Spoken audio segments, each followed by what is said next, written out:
What drives so many supporters of transgender ideology to violence? The man who allegedly murdered Charlie Kirk had a transgender boyfriend, and that seems to have been crucial to his motivation. He wasn't alone. Let's not forget Minneapolis, Nashville, Highlands Ranch. Most people who identify as transgender do not pose a threat, but some of them do. Some of them have even threatened to target Christian girls in girls' bathrooms, threatening to do unspeakable things to them.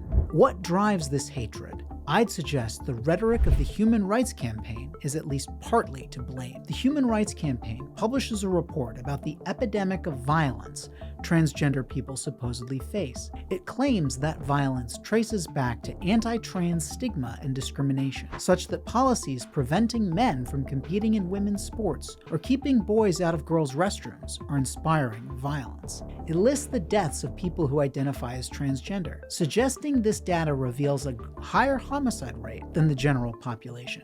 In reality, however, by HRC's own reckoning, transgender people actually face fewer homicides. Here's a brief review. HRC counted 36 deaths between November 2023 and November 2024. According to the Williams Institute, a pro-transgender think tank HRC has cited in the past, there are approximately 2.8 million people who identify as transgender or non-binary.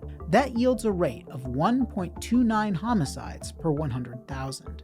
Every homicide is tragic, but let's look at the homicide rates for other segments of the population. Between November 2023 and November 2024, the FBI counted 3,812 female homicide victims. The Census Bureau puts the female population at 166.5 million. That's a rate of 2.29 homicide victims per 100,000 women. The rate among men for the same time period, 7.86. The rate for whites, 2.72.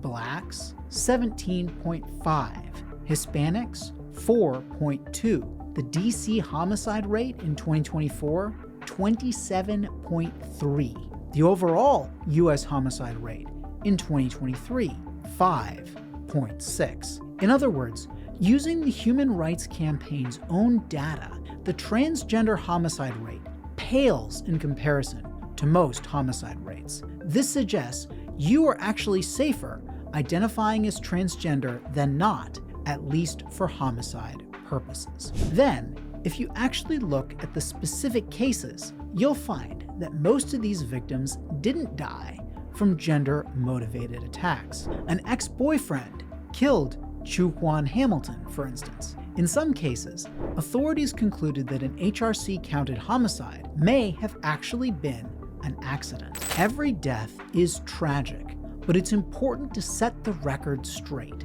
Opposition to transgender ideology isn't the same thing as violence, and it is irresponsible for HRC to suggest that it is. People like Matt Walsh and Ben Shapiro aren't inspiring deadly violence against transgender people, and the Human Rights Campaign needs to stop suggesting they are.